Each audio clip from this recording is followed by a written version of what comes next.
Thank you for joining the Voices Community Podcast with your host, Yolanda, and co-host, Vanessa. This afternoon, we're going to look at the glass half full instead of half empty, like we normally do a lot of times. And whenever we look at a glass half empty, we see negativity, discouragement. But we're going to turn that around today and help you to be able to see not just a glass, but what is in the glass. A lot of times we think it's just water, but that water is not always as clear as you think. So we're going to bring some clarity, some truth um, to our segment today. And we are going to bring it to you in a way that it's not just from what someone read. We're bringing truth to you from experience, knowledge, and we're bringing it to you not just from a person, but this person has a voice. He's not just a writer, he's a journalist for his culture, for his community, for his people, and for the people of today.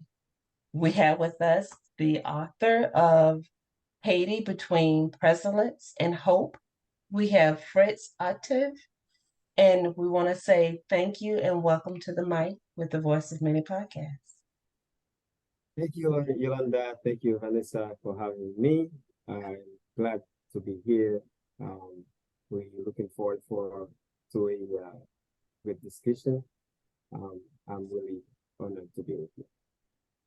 For those of you, well, none of you know, we were having a great conversation here. We was all, really observing and absorbing the knowledge that Fritz was really pouring into us. And yours truly forgot to hit the record button. So we're going to do a rewind here and we're going to, Fritz, let you go and just tell us a little bit.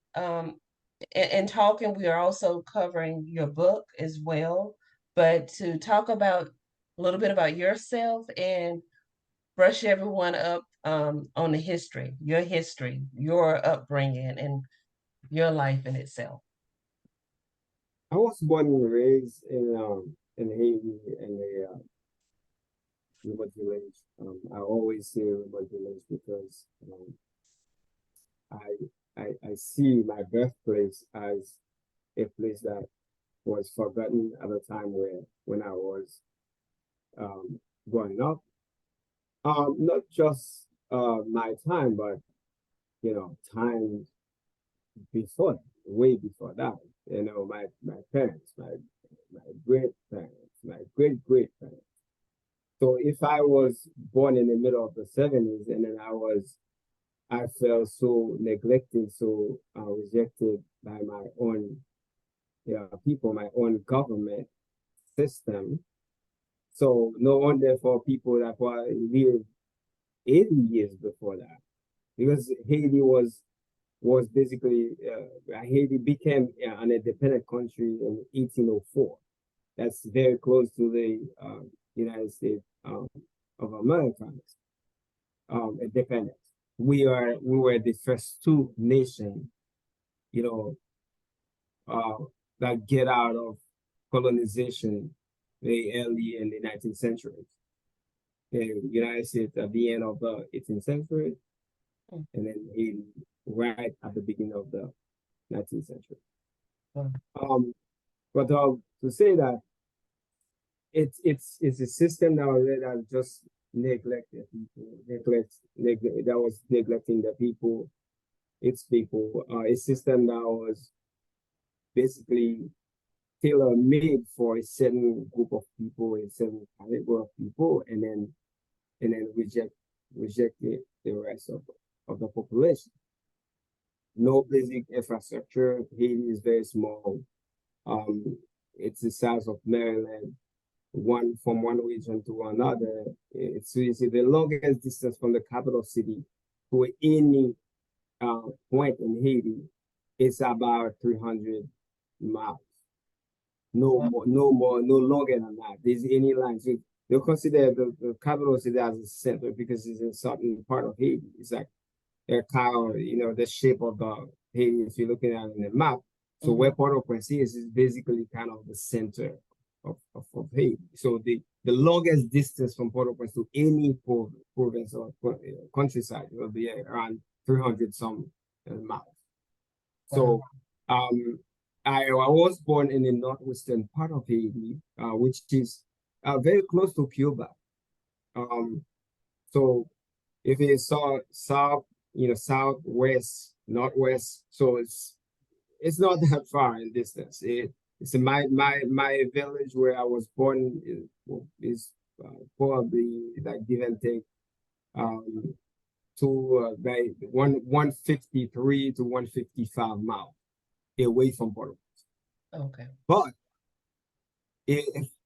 now things get better. But back in the day when I was a kid, so it would be an eternity for you to cross from my town to Port-au-Prince because it's wood conditions very almost non-existent. It's you have to have you know an extraordinary strong 4x4 or big trucks or you know those just transportation trucks to really make those roads the dirt road with you know a lot of a lot of difficulties.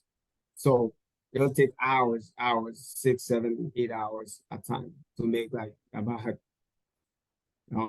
153, 55 miles, maybe 60, 160 miles, depending on where in the area you're coming from.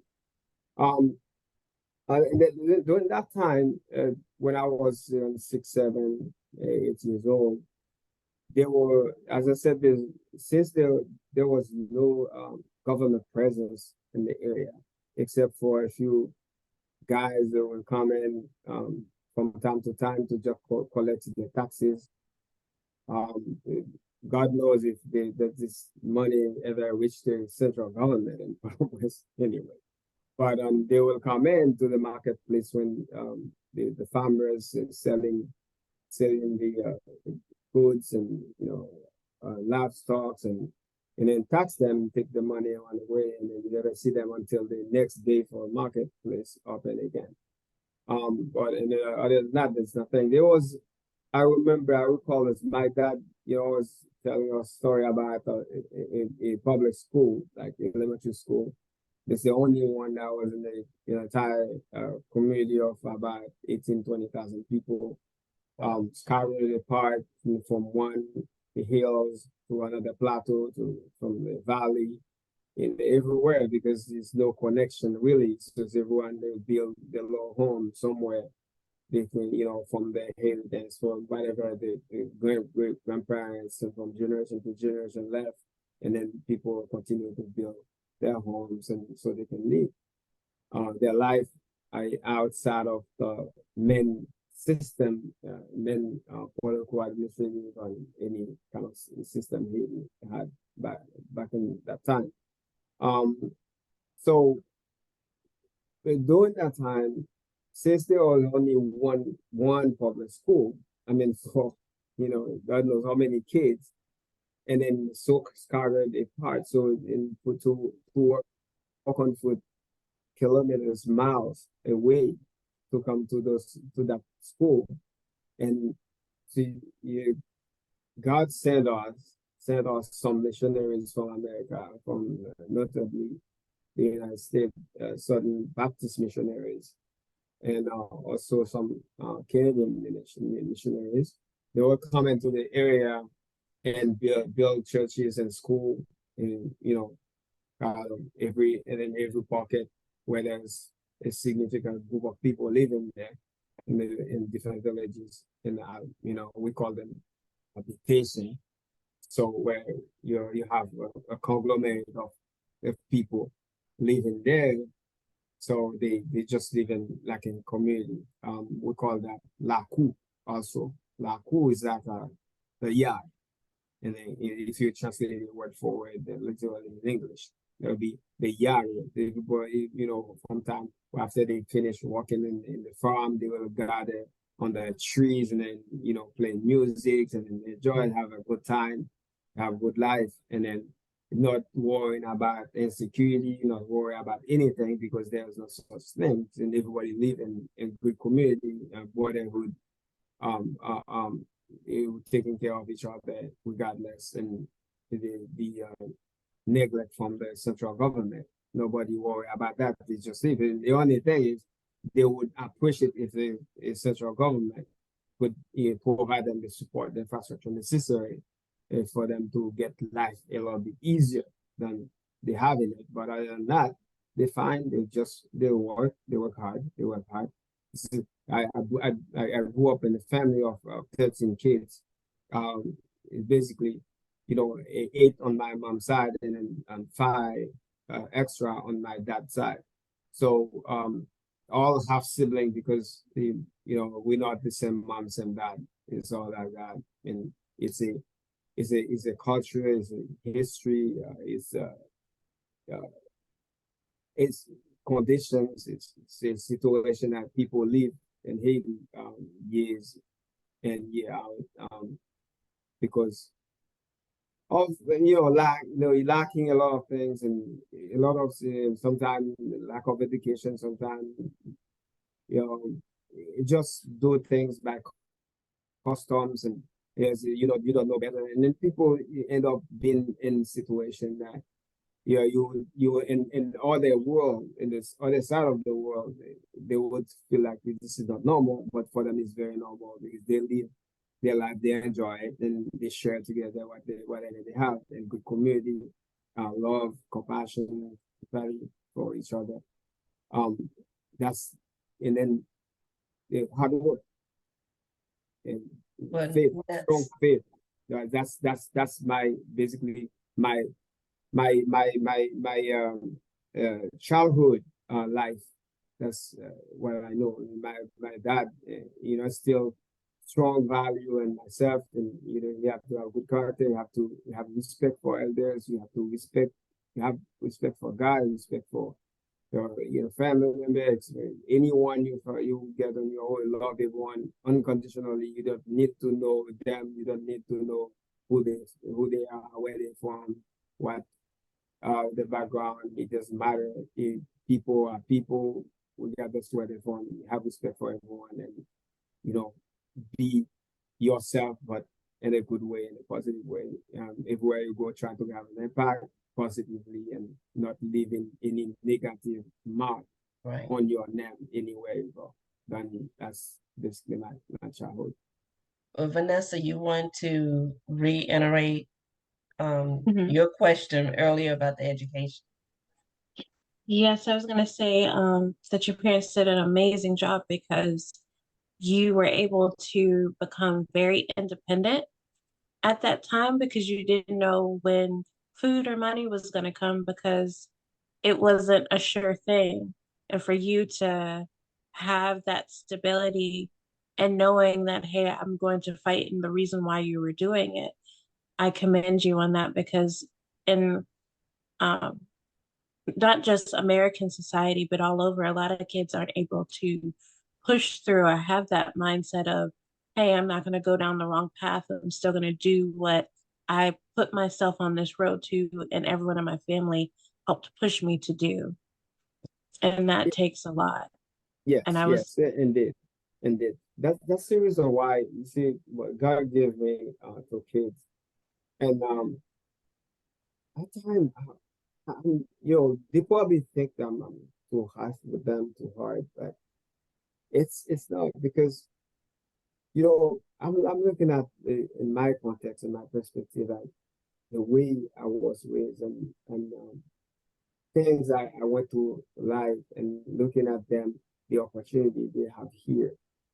So most of the time they will take for granted, and as you don't know what life is, you don't know what living is really. Otherwise, you would behave differently, you would think differently, you will be more grateful.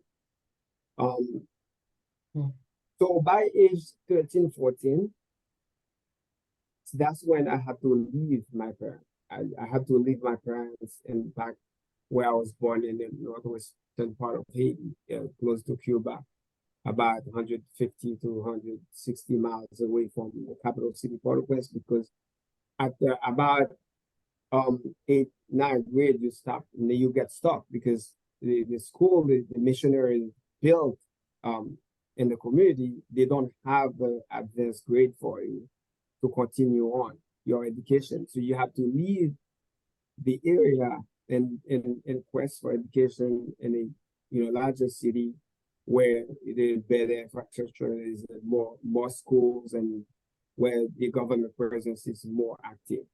So one of the area will be going to Gonaïve, which is about 80 miles or close to 100 miles away from, but then in Gonaïve, we didn't have people in any kind of connection there. So my parents were afraid to send me to a place where we know nobody, even though it's closer to home a little bit, but we know nobody, we have nobody there. So, and then I had some, the people, it's a pastor from my church, they have the house in Port-au-Prince, and they from time to time, they receive kids. They're coming from the area to go to school in Port-au-Prince. They don't have a place to live. And then I had some other extended family members. We call all them aunts and uncles if they're older than you. And even though maybe they're probably 4 or 5 years older than you, and you, yeah. And then but the older, so you call them aunt and uncle. And if they extended, you don't know what level of connections you have with them. But this we are families, and then that's all I end up, staying with is a couple family members that older than me, but it's still like they're not your parents. They're young adult, young maybe coming to adulthood, like, but they're not really, I would say, someone you will consider as your mom or dad to give you to watch over you and give you any kind of guidance in life. They're there to look for, guidance for themselves. They look for a way to make it to life as well. So you will be the less worry, the less thing in their mind. So what all I had is what my parents taught me, and then a little bit of what I get from church. The values, the characters that build you up to that point, and that's what I had to continue to live on. And there's in that times I mean, it's so remote in terms of so means for transportations and all that. So you resign yourself and waiting and praying and go to bed and sleep and waking up and thinking, okay, God will send something. Your parents will send groceries and foods, a bag of agricultural goods and for you, with a truck driver coming from the area. A lot of time you receive it, a lot of time they keep it for themselves and they never deliver it to you, and your parents will never know because there's no communication. It's not like today you will have a cell phone and call. And even then, you said it. Sometime I wrote a letter to my parents and sent back with the driver. They never gave it. And depending on if probably they open it, they see what is on it, they're not going to give it. Or vice versa. My parents would give it to them, and they probably won't. But then I'm someone like always positive in life, so I've been always grateful that sometimes they bring what my parents sent, and they didn't have to do it. They didn't owe you that service. You pay them for that. So it's sometimes you receive it, sometimes, but then you need to figure out how to continue to live regardless to the difficulties, face the challenges, and build yourself up for your future, because there's no other option. So if I had other options, that would be to put myself in a predicament where maybe I wouldn't be alive today. So doing things and, living Port-au-Prince is the center of everything that goes wrong with Haiti. Criminalities and, all this, corruptions and everything, you name it. I could be in school and find some other kids that advise you to take that road with them and etc. I'll do it. I know kids that are doing some things that I wouldn't. I always think that way. If I'm doing something, someone see me doing it, and then this person will report that to my parents, and then they won't be happy about what I'm doing, so it's not worth it. Yeah. So if someone report to them, it should be a good report. Right. That's For right. my dad to say, "Oh, I'm proud of your son." My mom would say, "I'm proud of your son for what they told me they saw you doing." That's the thought process always in my mind. So that's why I wouldn't, because I'm hungry. But my mom always said, I would never kill myself because of problems and suffering or no hunger. It will make me kill myself.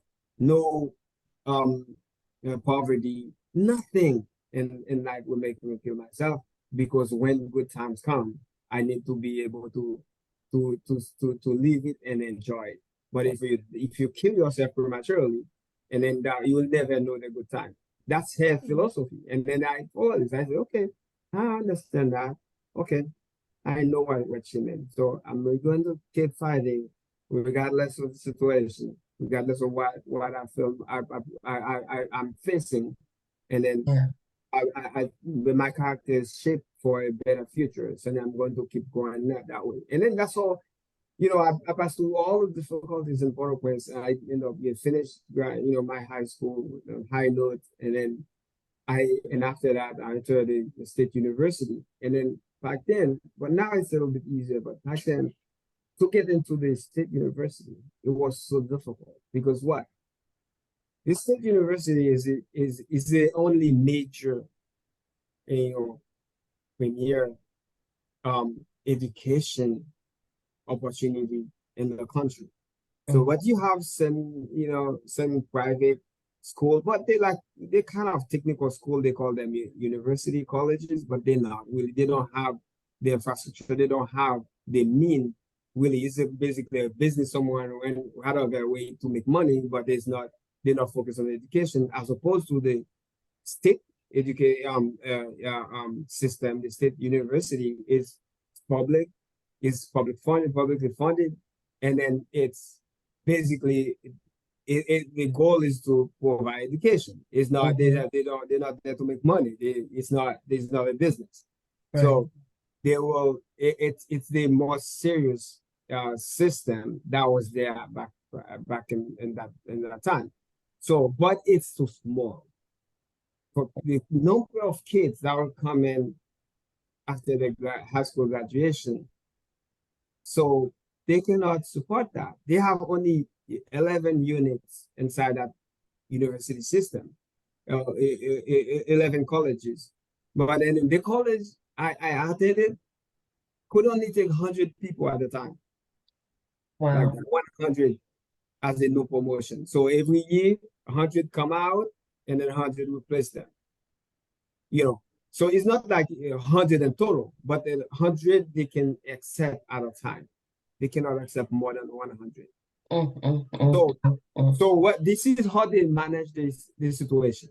After you finish high school, even though there's a state one official exam for you to pass and to have your high school diploma, it's very hard.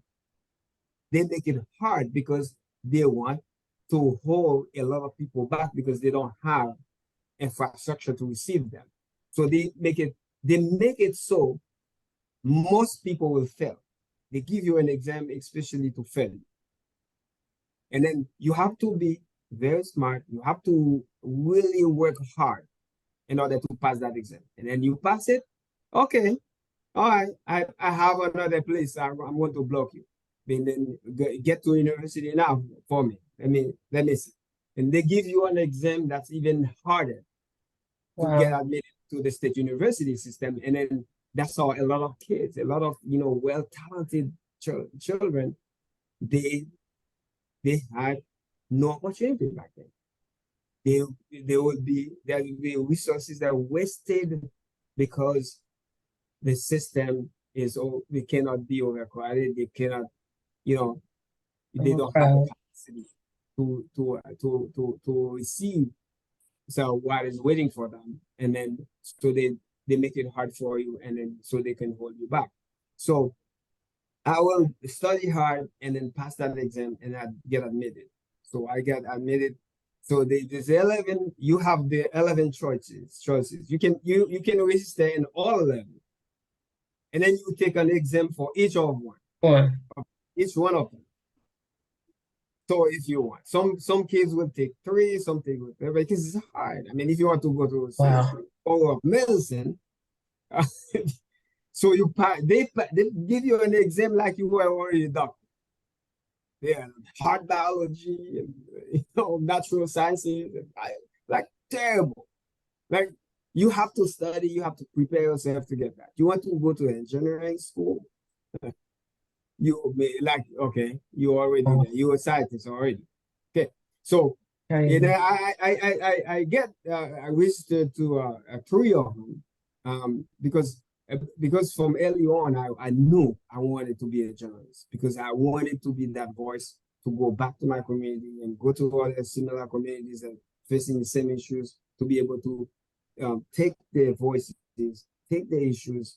You name any kind of issues that people in this kind of conditions living in, and then to bring it back to the authorities, talk to the authorities for them. So, and then that's why I try to get into the College of Communication. And I get there, and then also I think I thought about being a teacher as well. So I took the exam to get admitted at we call normal superior, which is basically superior studies for education, for teaching. So and I went there too as well, and I passed that exam. And there's a third one I went to because I thought, okay, maybe I want to be an agronomist. To go there and work with the farmers and so on, teach them because sometimes I see agronomists coming to the area, they're like so prestigious, they don't even want to come close to the farmers. They want there to if they will help them. So I wanted to be that difference if I'm lucky enough. And I passed that exam as well. And finally I said, what, between those 3, I think being a journalist will be more of an endeavor for me. And I attended the college, the faculty of the human science and communication. And that's all, I got my bachelor there, and then from there, they say very very early. I already started to be a broadcaster for community radio, and where the real people will have a chance to talk, to bring their voices. Well, I wanna say for time's sake, I'm gonna wrap this part here up. It's amazing, those of you that are listening and watching, how they've always said it takes a village to raise a child. This was a community, a whole network of people just helping not just Fritz, but others to be able to get the education, to be able to have some interacting with the families while they're trying to get their education. And these are the stories that you will not hear on TV because they only show the negative side. And we wanted to show the positive side in Fritz's story and in other patients that have come to be here with us today. And it's so important that we get the truth, that we know the truth and learn the truth. In doing so, we also need to have an open mind. Just because you see someone that may look as if they have less than you, they have so much more than what you do. Those family values that have been installed in you, you are passing them on to your families. And I myself, coming from North Carolina to Florida, realized that just because we were the same skin complexion, we all have a different story. We have a different voice, a different language. But until you get to know a person and take time to hear the person tell and share their story, not until then are you able to really see what's in the glass. And that's why we're looking at the glass half full instead of half empty, because there's so much that we are not being exposed to where Fritz has taken the initiative, the steps, the challenges, the struggle in life and of life to be able to be a voice to others that are in Haiti and that are here with us in the US. I want to thank you. We're going to have you back later, Yeah, but pleasure I is want to mine. thank you for being with us and sharing with us so much. You have so much more knowledge, so much more to give that we can't wrap it up in one session. So we definitely are going to schedule and have you back, because your story is part of your book. That's your book. Yes. And your book deserves to be heard by others. And if you will, just tell everyone real quickly, it'll take a minute or two here, and just tell everyone about your book a little bit more quickly, and also where they can get it. And then Vanessa will have you to take us out. Yeah, my book is the title is Haiti Between Pestilence and Hope. This is a long overdue project I had in mind ever since I left college in the late 90s. So I wanted to write this book because most of the books about Haiti, it's always about the negativity and what was wrong with the countries and what the history of the country is always like distorted and represented um overshadowed by someone bias opinion or prejudice and everything. So I wanted to give the world a tool for them to understand Haitians better, Mm-hmm. and then really know get the real truth about our story and our history. Um, what Haitians really come about too, and how we get to where we are and where we're really from. So we is all this and our cultures and what the values of Haitians can bring to the world wherever they are. And some people may experience it because they have Haitians close to them, maybe at work here in the US or wherever else, and in church, wherever they meet them, they can see certain things, but it's not the whole story. And then this book tells you a lot more than you ever heard or ever experienced.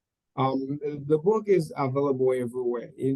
There's no one wherever you are in the world who needs that book, so you won't be able to find it. You can just type in my name, Fritznel Octave, on Google or everywhere, every search engine, and then it will pop up. And you go to Amazon, the regular online retailers, Amazon and Barnes Nobles and Indie Barnes and stores and everywhere you find it. Tap in Haiti Between Pestilence and Hope, or Fritznel Octave, you will find the book.